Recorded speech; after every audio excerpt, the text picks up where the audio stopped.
প্রত্যেকটা মানুষকে গলা টিপে হত্যা করার মতো একটা পরিবেশ তৈরি করেছিল। কারো কোনো মত প্রকাশ করতে পারতো না, সত্য কথা বলতে পারতো না।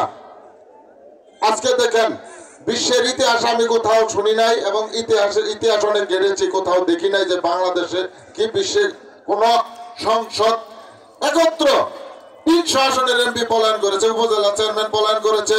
এদেশের আওয়ামী লীগের নেতারা যারা পেট বড় বড় বানিয়ে ফেলেছিল, ঘুষ খেয়ে নানান ভাবে মানুষকে অত্যাচার করে, তারা পলাইছে কেন? তারা যদি চুরি না করে, চোরেরা সবসময় পালিয়ে যায়, কেন তারা পালিয়ে আছে? এটা আপনাদের কাছে প্রশ্ন রেখে গেলাম।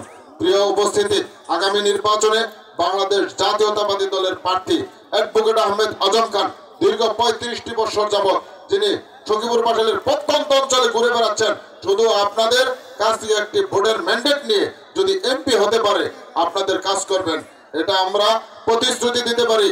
অ্যাডভোকেট আহমেদ আজম খান যদি এমপি হয়, অ্যাডভোকেট আহমেদ আজম খানের কাছে যেতে হবে না।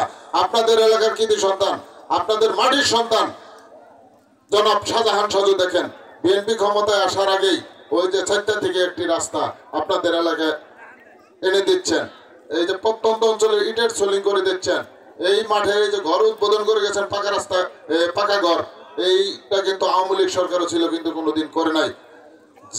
সে এই এলাকার সন্তান, এই মাটির সন্তান, এই মাটিকে সে ভালোবাসে। যেখান দিয়ে যাই করুক না কেন, এই এলাকাকে কিভাবে উন্নয়ন করা যায় সেই চিন্তা চেতনা সবসময় তার মধ্যে আমি দেখেছি। তার সাথে দীর্ঘ 18 বছর যাবৎ থাকি।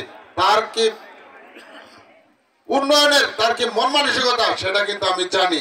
প্রত্যেকটা সময় এই এলাকার মানুষ নিয়ে সে ভাবে যে আমার এলাকাকে কিভাবে উন্নত করা যায়। এই জন্যই যে আওয়ামী লীগ সরকার আমার এলাকার উন্নয়ন করে নাই।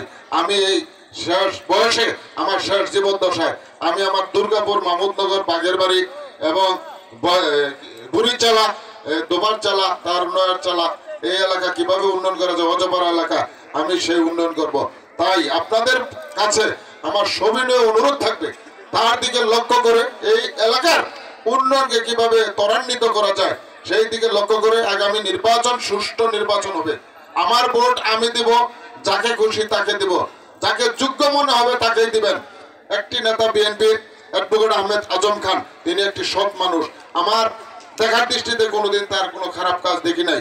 প্রত্যন্ত অঞ্চলে আপনাদের উন্নয়ন করার জন্য একটি মাত্র ভোট ভিক্ষা চাই আপনাদের কাছে। প্রত্যেককেই নির্বাচনে ভোট দিয়েছেন, আমি একটু সময় বেশি নিচ্ছি, মন খারাপ করেন না। আপনারা অনেকেই ভোট দিয়েছেন, কাদের সিদ্দিকীকে 2বার ভোট দিয়েছেন। এই এলাকার কি উন্নয়ন হয়েছে আপনারা ভালো করে জানেন। শওকত মোমিন শাহজাহানকেও 2বার ভোট দিয়েছেন, কি করেছে আপনারা ভালো করে জানেন।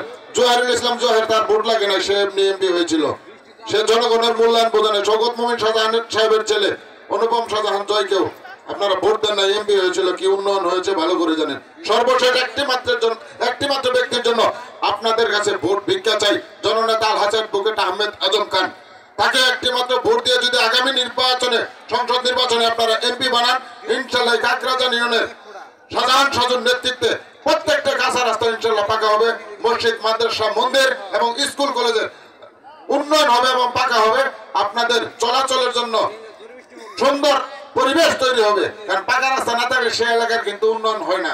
যদি আগে থেকেই এই এলাকায় পাকা রাস্তা হতো তাহলে অনেক উন্নত থাকতো। সাপিয়াচালা, বুড়িচালা গ্রামে একটি পুরানো গ্রাম, আমরা বাপদাদাদের কাছ থেকে শুনতাম যে এলাকার মানুষ আগে থেকে খুব প্রতাপশালী, রাস্তা অনুন্নত বিধায় এই এলাকার উন্নয়নটা হয় নাই। তাই আগামী নির্বাচনে ধানের শীষ মার্কায় ভোট দিয়ে শাহজাহান সাজুর হাতকে শক্তিশালী করবেন। সর্বশেষ আজকে সাজু ভাই থাকতো, সে একটি জরুরি কাজে বাইরে গেছে এবং তার জন্য দোয়া করবেন। আগামী নির্বাচন সুষ্ঠু হবে, ধানের শীষ মার্কায় ভোট দিবেন এবং সাজু ভাই উপজেলা ইলেকশন নির্বাচন করবে, তাকে ভোট দিয়ে এলাকা উন্নয়ন অব্যাহত রাখবেন।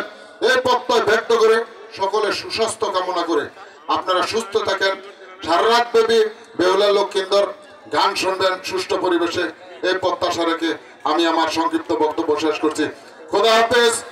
বাংলাদেশ জিন্দাবাদ, বাংলাদেশ জাতীয়তাবাদী যুবদল জিন্দাবাদ। ধন্যবাদ সকলকে। সেই সাথে আজকের এই অনুষ্ঠানের শুভ উদ্বোধন ঘোষণা করছি। আসসালামু আলাইকুম ওয়া রাহমাতুল্লাহি ওয়া বারাকাতুহু।